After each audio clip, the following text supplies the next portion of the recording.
So here we are right towards the end of the funnel. We're in the end game when it comes to doubling the margins of your business to business, business to government organization, bids and proposals. And so this is very often the place where people come to me for advice or for training.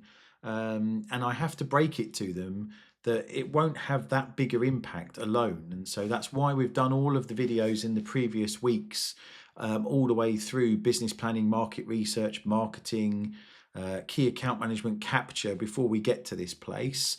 But notwithstanding that, I'm not being dismissive. This is a critical phase.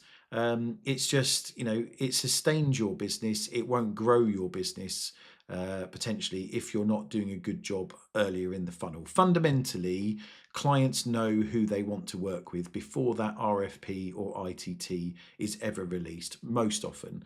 And so humans make emotional decisions and then crowdsource data to back up those decisions they have already made. They know who they want. They're going through a process to get those suppliers. You may well submit an absolute rocket of a bid with a fantastic commercial proposition and win from time to time, but that will be the exception that proves the rule. It won't be what happens on average most often. And so let me take you through our approach to bidding, and I'll give you some top tips along the way, and then perhaps we can talk about how we might be able to help you improve. But let's get into how we win these deals in the end game. So here we are in my home turf of bidding then. And so this is our bid life cycle as we've defined through our bid toolkit, which you can find at thebidtoolkit.com, our online bid process and guide with this video content in full baked into it that you can pay per play, or of course you can talk to me about full live bid writing training. But this is the course that we take you through over a couple of days worth of time in its full version, and it takes you chronologically through a bid. So hopefully we've done some capture, but we also have a lighter version, sort of capture light, that we call research and pursue in the bid toolkit, these are based on benchmark best practices. Most high performing organizations work through a process that looks something like this. Obviously, we've not really talked in terms of the Double Your Margin campaign specifically about qualification of deals, but that is, as we talk about in our program, absolutely critical for driving performance. You shouldn't be writing bids to strangers. Fundamentally, if you don't know the client, don't bid it. If you haven't shaped the opportunity with the client, you're probably going to lose. Do you have the right capability? Have you got the capacity to actually bid the thing, and then the capability to actually deliver the thing? Have a look at, there's a model called the Scotsman that you can Google that is a series of questions to score yourself against, for instance. It's quite a good model that we refer to, but that's a key point in the process. There's a key point here around then into the heart of the bid, the strategy development. And so most of the bidding philosophies in the world, APMP, Shipley, all the sort of big names, have one kickoff meeting or launch meeting where they get everybody together that's going to work on the bid. And they kick that activity off together. We don't do that. And by the way, there was some stuff in the old PAS 360 that's been a bit of a failure about, you can kick bids off by email, all that sort of stuff. No, you can't. You're asking a bunch of people to probably give up certainly heartbeats and effort, but probably evenings and weekends ultimately to help you drive forward and submit a winning bid. It's a human endeavor, this. We need to bring our people together, build a bit of human spirit and teamwork, because that's how we win, is teamwork, having each other's backs, goading each other, driving each other on to continually come up with better ideas and improve content to make sure we score every point that we can. And so we go with a two-phase approach. We have a smaller strategy session where we work through areas like understanding the client, what it is they think they're trying to buy, our competition, our strengths and weaknesses, ultimately to be able to develop our value propositions and our win themes, which would sit at the heart of a draft exec summary or message house to the client. Fundamentally, why us? So we do that in a smaller group with the bid leader, bid manager, key service delivery leader, perhaps your commercial lead, but quite a small meeting. So not stakeholders, contributors, or subject matter experts in the wider sense, because we then run a separate kickoff meeting where we do invite everybody that's going to touch the bid, and we brief them in that strategy that we have developed. The reason why I take that approach is because if you try and run a big meeting where everyone defines the strategy there and then, they don't really play a strong enough part in it, because all of the humans in the room are much more focused on what you're going to ask them to do and what it means for them in terms of capacity, effort, etc. How we're going to win the deal is very secondary in their mind if you try and mix your drinks and sort out strategy and tactics in the same conversation. So we split it out. We define the strategy, and then we brief the wider team, talk through the tactics, come up with the bid plan, who's accountable for what, etc., etc. We do advocate going into that room with a draft bid plan of who the bid leader believes should be doing what. We don't auction off the activities in the room, because you could end up with people being volunteered, you don't get the right athletes, etc., etc. So another top tip: always go into meetings with starter for 10, on the board, so that you're steering towards the right athletes, the best people. Gives you the best chance to win. We really, really need the bid to get off to a good start. You've only got 2 weeks or 4 weeks or however long you've got. It's a hot and heavy period of heat and light activity. We've got to get off to a good start. It's quite difficult to turn around a bid that doesn't get off to a good start. So, as I say, split out strategy. You can have those meetings back to back if you want, but I would have them as separate activities to maintain the focus on strategy versus tactics. The other key component here is around solution and story. And so, as we've talked about last week in the capture phase pre-bid, if you can co-solution with clients to drive the greatest possible value for them, you will be much more likely to win. Almost nobody does that, or certainly effectively. And so if you can get ahead of the game, co-solution with clients, understand their specifications, shape it to create the greatest value and perhaps to suit you best at the cost of your competition, you'll be much more likely to win. But solution, ultimately, even if it's a cold bid that's come out or by surprise, heaven forbid, solution is what will win you the job. It is what you are going to ultimately write your bid as a love letter to.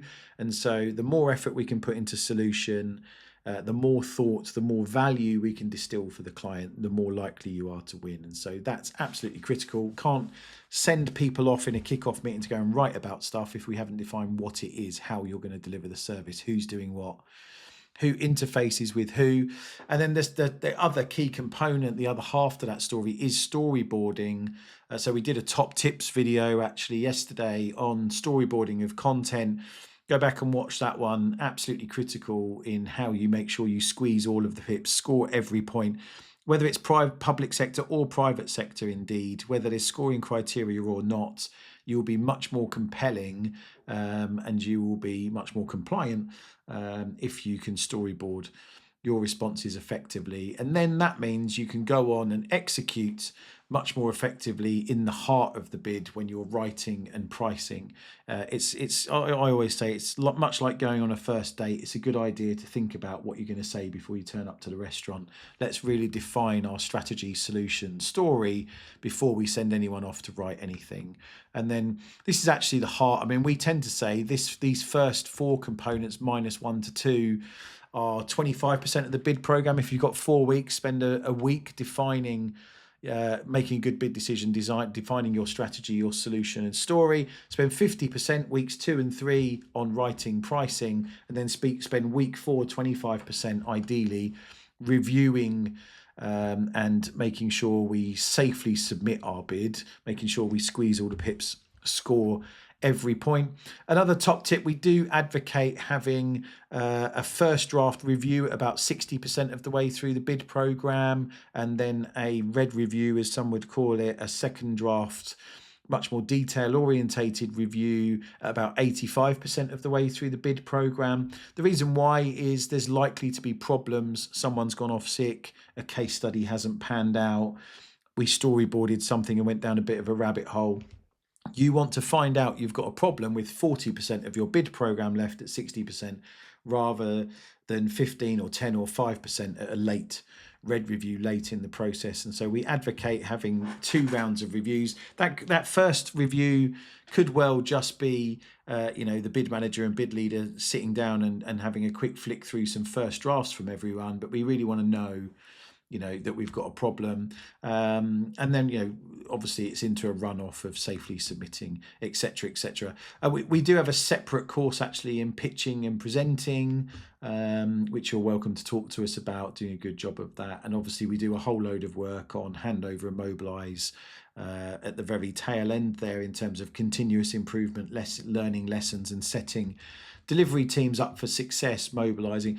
Obviously, there's a great deal of detail in the right phase that we get into in our full bid writing training program in how to be compelling, numbers of words per sentence, number of sentences per paragraphs for readability, how to make sure that we write like we talk, that we're readable for the reader, but also a lot of work in understanding the personality DNA of our readers, making sure we understand, are they detail orientated people, are they expressives, are they power and control types, where we've got to make it about a plan and actions, results, etc., etc. So we do a lot of work to understand the reader is another top tip, bearing in mind there'll be 5 people on average read a tender that's submitted. Who are they? What's their personality types? What's on their scorecard for their appraisal at the end of the year that this deal will hopefully positively impact? How do we turn the volume up on how we're going to support them in being successful? It's worth finally having a look in the bid toolkit on roles and responsibilities. There's a tab for it at the top that if you click through each of these buttons, it gives you the attributes and the responsibilities of these key players that we have in our standard model. Of course, we do deploy enterprise bid toolkit sites for a number of clients, actually, where we build out their bid processes in the detail, what's involved in each stage, the inputs required, the outputs, top tips, critical success factors, etc., and key process steps. And then we also define for them what the roles and responsibilities for their people in their organisation are, what the hats that people wear on a bid. So I won't go into each one, but I will labour the point that the biggest defining factor we find in the win rates and growth trajectory and sustainability of business to government organisations over time is the engagement of good sponsorship. This sponsor role is absolutely critical, not because they're senior, but because they're senior, but because of the energy that they bring. We tend to find that if you can engage somebody senior in your pursuit and in your bid, so it's true for capture, it's true for CAM as well, actually. We need good sponsorship of all of the activities through the funnel, but particularly when push comes to shove on a bid or proposal, having somebody senior who's got your back is one of the most important soft things that makes such a big difference to business. And so we find they bring a top-down energy. If you've got a sponsor for the pursuit, lo and behold, the right bid budget is released, the right athletes are released to work on the bid. You don't just get the people that are free, you get the best people for the job. And the opportunity is talked about and socialised at the top level. So reviews go faster, better, there's better engagement, etc., etc. But you also get bottom-up energy. The more junior people in the organisation, consciously or subconsciously, are aware that somebody senior is involved and there's some limelight to be had, because they'll subconsciously recognise that nobody's going to be upset with them for being good at winning deals for the business, profitable deals that fit the business plan.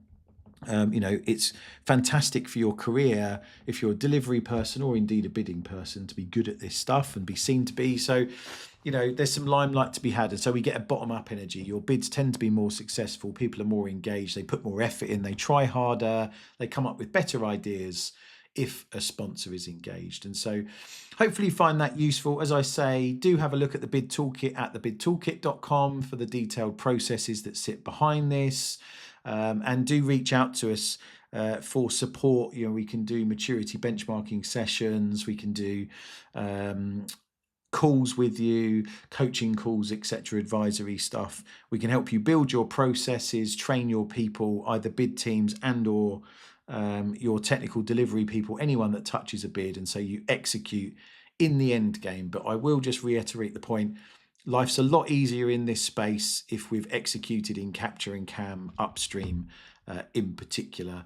We shouldn't be writing bids to strangers fundamentally. And so just bear that in mind. But certainly we can help you as well as anyone in the world when it comes to executing well. Hope you find that useful. Thanks very much.